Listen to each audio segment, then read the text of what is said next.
est pour le moment en train d'électrifier notre société et le secteur du recyclage peut amener sa pierre à l'édifice dans cette transition énergétique. Et donc en visitant le site de Kevi aujourd'hui, on a pu voir que les déchets organiques sont aussi un atout pour la création d'une solution durable et locale. On est spécialiste dans la gestion de l'organique et on est la référence en termes de gestion et de valorisation de la matière organique. Et ce qu'on voulait leur montrer, c'était qu'on a énormément d'innovation, qu'on a énormément d'investissements, qu'on doit continuellement être dans la recherche des meilleures solutions et qu'une usine de traitement de déchets n'est pas par principe une usine sale et avec un aspect vieux. Ça peut être aussi avec de l'innovation.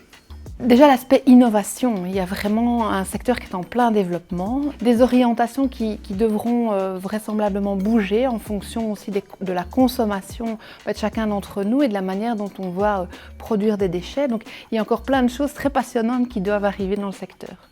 J'étais très intéressé à visiter Vannes parce que la problématique de la gestion des déchets est vraiment cruciale pour l'avenir de notre société.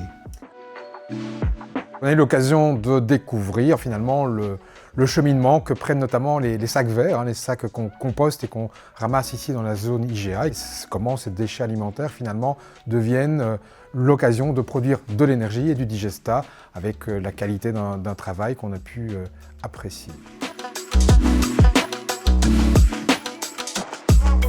Il est vraiment nécessaire d'instaurer un dialogue entre le secteur de la gestion du déchet d'une part et le politique afin de pouvoir adopter des normes qui soient réalistes et qui permettent d'avancer vers une meilleure gestion.